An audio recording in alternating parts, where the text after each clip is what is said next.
Hey, thanks for clicking on Wayne.com for this Week 10 edition of Inside the Zone. It's also a playoff edition of Inside the Zone as sectionals start this week for 1 through 4A. Joining me via Zoom is Justin to talk about some sectional football. Justin, are you ready to get this thing started? Let's do it. Let's start eliminating some football teams, Colton. All right. Well, conference titles were decided last week. As you saw, a Snyder win in our game of the week last week. That decided the SAC championship. It's a three-way tie between Snyder, Carroll, and Bishop Luers. Leo also securing an NE8 title officially, which brings us to this week's game of the week. Can Leo take one step closer to a sectional crown with a 4A first-round matchup with East Noble? Now, these two teams met in Week 5, Leo winning that matchup 40-32. Yeah, part two between these two programs. And we kind of saw it last year when Leo was able to get the better of East Noble in the regular season, and East Noble was able to reciprocate in the playoffs. So do we feel like we could have a similar situation this year? I'm sure East Noble hopes that it can happen. It was a difficult start to the game in round one for East Noble, falling behind big, really having to turn things around, play, catch up, and then fell short at the end. So I think the key to this one, Colton, is East Noble needs to show up ready to play, cannot fall behind against Leo, and maybe things will go different for the Knights in Kendallville on Friday. Now, Justin, as you mentioned, East Noble really made things interesting in that second half, battling back and falling just shy of the win. What do you think the Knights figured out at halftime, and what will they have to do to beat an undefeated Leo team?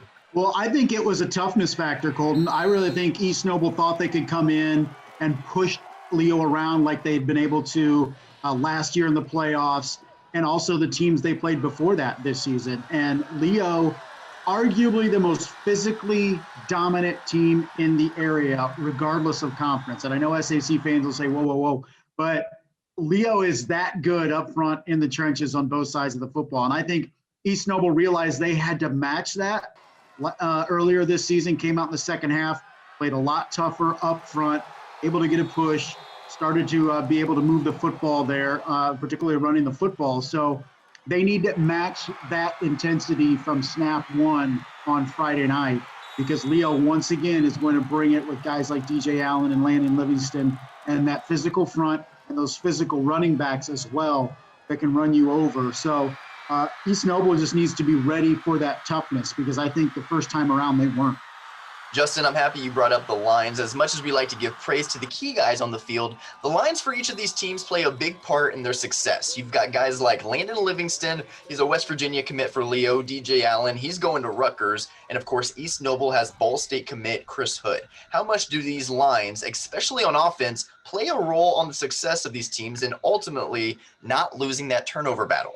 Well, it's huge, because when you look at Leo, they love to run the football and they love to establish that run. And if they can't do that, then there's a lot of questions for Leo, because we saw it happen last year against East Noble in the playoffs as the Knights were able to bottle up that running attack and forced Leo to go to the pass to try to beat them, and they couldn't do it. So that's the big question for the Lions this postseason, whether it's against East Noble or somebody else in the playoffs, is can they move the football when they're unable to run the ball as effectively as they usually can. So does that come on Friday? Not sure, but East Noble, conversely, needs to keep Xander Brazel upright, their quarterback. Sophomore guy still feeling himself around, and that running game as well. So it is going to come down up front to which team can open holes and protect their quarterback, because both these teams, when you look at the talent at the skill position players, are pretty even. I think if Rowan Zolman, Nick Munson can get going offensively in this one, it would help East Noble a lot, because they weren't able to in round one. Now, this is a really juicy first-round matchup. Are we getting spoiled here? I mean, this feels like a championship game, and it's tough to think that one of these two teams will be hanging up the pads so soon.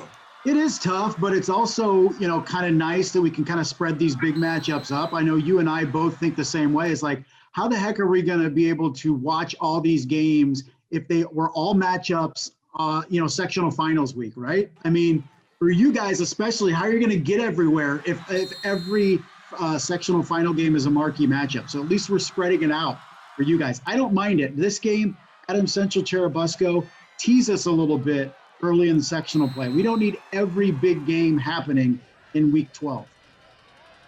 You mentioned the Adams Central game. We'll get into that in just a second. But jumping down to 2A, a lot of good games in 3A as well. But I want to talk in 2A. Bishop Luers battling Fairfield. You know, the Knights coming off a tough loss in our game of the week last week. That was their first loss of the season. They're battling a Fairfield team that won 3 of their last 4, Justin. How do one of these teams get back on track this week? I know Fairfield lost last week as well, but still, how do one of these teams get back on track this week? Well, I wouldn't want to be Fairfield, quite frankly, this week after what happened last Friday night for Bishop Luers. I think when we look back, if we see Bishop Luers make it to the state championship game, we're going to look back on last week and say that was the best thing that could have happened to that football team. Yes, they wanted to win the SAC outright, but they still got a share of it. And it really allowed this team to refocus. They can take the energy and out of last Friday and turn it into a positive and say, all right, regular season's over. We took our lumps in one game. Now it's time to refocus and recenter. And I think Fairfield is merely victim number 1 for Bishop Luers. And it's one of those sectionals, Colton, that really sets up very, very advantageously in that we will get that Bishop Luers Eastside game in the sectional final, provided both of them advance that far, which I expect to happen relatively easily. When we get into these games in late October and November, elements start to play a part. The good news is, though, for Luers is that it should be a drier night this Friday. What did you see last week on how the elements affected how Luers likes to play? Well, it definitely hurts when you're on a muddy field and it was long grass at Luers Field because they couldn't really mow it because it rained all last week. So it did affect them, but I also have a tough time buying into the concept that Bishop Luers wins that game going away on turf or on a dry field, because I think Snyder really physically wore down Bishop Luers up front. And while Bishop Luers may have been able to make a couple more plays offensively in the dry, I'm not sure they could have matched up with Snyder up front, regardless if it was wet, dry, whatever. So, you know, football is football. You know, I think the debate is, oh, everybody should have turf or get turf, but football's still made to be played in the mud, in the muck sometimes. And you have to be able to execute. You have to be able to win games in adverse weather conditions. That cannot be an excuse. And I can guarantee you that's what Bishop Luers is telling their players this week and how they move on. Because, you know, who knows, when they play Eastside in a couple of weeks, it could be on a mucky field or, you know, in regional and semi-state. So that can't be an excuse, and they need to be able to execute. You know, the weather didn't throw 3 interceptions. The weather didn't, take bad penalties. The weather didn't, prevent them from wrapping up Tyrese Brown when he was running for 170 yards for him. Those are all excuses, and Bishop Luers cannot, throw out excuses when they want to get to state and win a state championship. They can't worry what the weather is. They have to execute no matter the conditions. It all starts this Friday for Bishop Luers, and like you mentioned, a really cool sectional championship potentially between Eastside and Bishop Luers. That could be really, really cool. Now, jumping down to 1A, 8-1 Adams Central. They're at 7-2 Churubusco. Justin, how do you see this one shaking out? Well, I'm hoping against hope that Churubusco can give Adams Central a game, because I'm not sure who gives Adams Central a game in sectional or regional play at this point. And you look at them, they're similar styles. They're tough, they're physical, they pack things in offensively. They get that push, they hand the ball off. Occasionally they'll pass to keep teams off balance. They're really physical, really tough blue-collar teams. So they're very similar. So we feel like maybe Churubusco can hang with Adams Central, particularly when you look at the one common opponent that they had was Eastside, and both of them were within 7 points of the Blazers. But it's absolutely so difficult to look at Adams Central, a team that's allowing less than 5 points per game and is shutting out 5 of its last 7 opponents, that Churubusco is going to do much offensively at all. If the Eagles have a chance in this one, they're going to have to keep it low scoring and keep Adams Central from really grinding out those yards that they have against the majority of the opponents they faced this year. So I'm hoping for a good matchup in Turtletown on Friday, but the dominance that we've seen displayed out of Adams Central the majority of the season makes me think that this is a very, very tough task for Coach Paul Sade's team.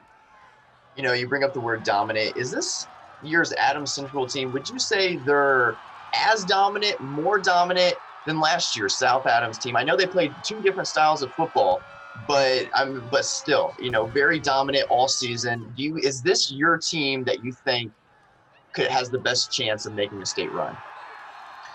I would say they're the most dominant conference champion, Colton. And I would say they're 1A, 1B with Bishop Luers in terms of making it to the state championship game. Because I think both of them are tremendous mismatches for the majority of teams they're going to play in their class. Adams Central because of their physicality and talent, and Bishop Luers because of the skill position players that they have and the amount of athleticism they have on the field. So when you look at conference champions, I think there was nobody that dominated their conference more than Adams Central did in the ACAC. And it's a great comparison to last year, Colton, because you mentioned it. It's a different team than what South Adams was, but they are dominant in their own way. And I would say just as good as South Adams was offensively, I think that's how good Adams Central is defensively. So it's a great comparison. Both have their ways of destroying opponents, and Adams Central definitely doing that all season long. We definitely get spoiled with some of these smaller schools, Adams Central, Bishop Luers, Eastside, all fun to really watch. But we also have some really fun big schools too. Looking ahead to next week when 5 and 6A play, a matchup in 6A that I know you're looking forward to, Justin. It's Homestead and Carroll. Is round 2 going to play out differently than round 1? How do you see this thing going down? I was talking to some people this morning, Colton, already talking about that game, and we don't even get it this week. It's a week from Friday. It's Carroll and Homestead. And that first game, 17-10, it was a close one. And the fact that Homestead has to go to Carroll now, maybe gives advantage Chargers. But the way that first game went, and this is a rivalry game and playing in the playoffs, round 2, everybody's learned something about their opponent. I think this is going to be the chances of a really good football game. But I can't bet against Carroll right now. Playing phenomenal football. You could say they're, maybe them and Snyder playing the best football right now in the SAC, but it's a fascinating sectional because you throw Warsaw in there awaiting the winner. And, to me, I'm not surprised if any of those 3 teams emerge out of that sectional with the championship. So looking forward to sectional 3. We just got to wait a week, and for Warsaw, wait a couple weeks before they get to hit the gridiron. But going back to this week as we wrap things up, is there one thing that we should watch out for? Do you see any upsets happening? Is there one thing that you would tell fans, hey, make sure you're checking that out on Friday because you might be surprised? It's a great question, Caleb. And I think, we have our visions for what's going to happen over the next couple of weeks and which teams are going to advance. But we expect Leo to be there. Can Leo make a run? Could East Noble trip them up? I wouldn't be surprised. And then I want to see Adams Central against Cherubusco because Cherubusco is that type of team that Adams Central is going to have to beat going forward to get to the state championship game, likely against Indianapolis Lutheran. So how are they able to handle that atmosphere on the road? So we get thrown into probably 2 de facto sectional championship games in week 10. Those are the ones to keep an eye on. And Colton, there will be 1 or 2 surprises elsewhere. We just have to figure out where they're going to be. Justin, I've been having a lot of fun doing this call with you. Is there anything else you want to add before we wrap things up? No, man. Looking forward to finally getting started here in the postseason. I know people always say it goes so fast, but I think coaches would disagree and say, no, we still don't even have enough time yet to prepare for the postseason. But I know some teams are looking forward to this weekend, and we'll see, who advances and who starts focusing on basketball season, Colton. It's right around the corner. You said it best. We'll see how it all plays out in week 10. But hey, for Justin Kinney, I'm Colton Howard. This has been Inside the Zone. Thanks for tuning in.